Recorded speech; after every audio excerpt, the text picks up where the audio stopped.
പശ്ചിമേഷ്യയിൽ രണ്ടാഴ്ചത്തെ വെടിനിർത്തൽ നിലനിൽക്കുന്നതിനിടെ ഇസ്രായേൽ ഇറാൻ യുദ്ധത്തിന്റെ പിന്നാമ്പുറ രഹസ്യങ്ങൾ വെളിപ്പെടുത്തി മുൻ US വിദേശകാര്യ സെക്രട്ടറി ജോൺ കേറി. ഇറാനെ സൈനികമായി നേരിടാമെന്നാവശ്യപ്പെട്ട് മുൻ US പ്രസിഡന്റ് ബരാക് ഒബാമയെ നെതന്യാഹു നിരന്തരം സമീപിച്ചിരുന്നുവെന്നും അദ്ദേഹം ആവശ്യം നിരസിച്ചുവെന്നും കേറി വെളിപ്പെടുത്തി. മുൻ പ്രസിഡന്റുമാരായ ജോർജ് ബുഷ്, ജോ ബൈഡൻ എന്നിവരോടും നെതന്യാഹു നിരന്തരം ഇതേ ആവശ്യമുയർത്തിയെങ്കിലും ഫലമുണ്ടായിരുന്നില്ല. ഒടുവിൽ ഡൊണാൾഡ് ട്രംപാണ് ഇസ്രായേൽ പ്രധാനമന്ത്രിക്ക് വഴങ്ങിയതെന്നും ജോൺ കേറി പറഞ്ഞു.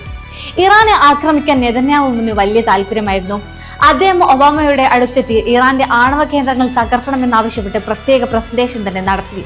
എന്നാൽ ഒബാമ ഇതിന് ചെവിക്കൊണ്ടില്ല. ഒബാമ മാത്രമല്ല, ബൈഡനും ബുഷും ഒന്നും അതിന് തയ്യാറായില്ല. എന്നാൽ ഈ നിർദ്ദേശം അംഗീകരിച്ച ഏക പ്രസിഡന്റ് ഡൊണാൾഡ് ട്രംപ് ആണെന്ന് കേറി വ്യക്തമാക്കി. ഫെബ്രുവരി 11 വൈറ്റ് ഹൗസിൽ നടന്ന കൂടിക്കാഴ്ചയിലാണ് ഇറാനിലെ ഭരണമാറ്റം ലക്ഷ്യമിട്ടുള്ള സംയുക്ത സൈനിക നീക്കത്തെക്കുറിച്ച് നെതന്യാഹു ട്രംപിന് മുന്നിൽ പദ്ധതി അവതരിപ്പിച്ചത്. എനിക്കിത് കേട്ടിട്ട് നല്ലതാണ് തോന്നുന്നു എന്നായിരുന്നു അന്ന് ട്രംപിന്റെ മറുപടി എന്ന് ന്യൂയോർക്ക് ടൈംസ് റിപ്പോർട്ട് ചെയ്തിരുന്നു. ഇതിനു പിന്നാലെയാണ് ഫെബ്രുവരി 28 ഇറാനെതിരെ അമേരിക്കയും ഇസ്രായേലും ചേർന്ന് വൻ ആക്രമണം ആരംഭിക്കുന്നത്. ഇറാനിൽ നിന്ന് ഉടനടി ഒരു ആണവ ഭീഷണി നിലവിലില്ലെന്ന് US ഇന്റലിജൻസ് ഏജൻസികൾ വിലയിരുത്തിയിരുന്നു.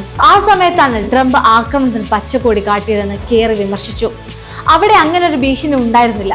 എന്നിട്ടും ഇത്രയും വലിയൊരു യുദ്ധത്തിലേക്ക് അമേരിക്കൻ നെതന്യാഹു വലിച്ചയച്ചു, അദ്ദേഹം പറഞ്ഞു. നിലവിൽ വെടിനിർത്തൽ നിലനിൽക്കുന്നുണ്ടെങ്കിൽ ഹോർമുസ് കടലുകൾക്ക് തുറക്കുന്നതുമായി ബന്ധപ്പെട്ട തർക്കം പരിഹരിക്കാൻ അമേരിക്കയും ഇറാനും തമ്മിലുള്ള ചർച്ചകൾ പുരോഗമിക്കുകയാണ്.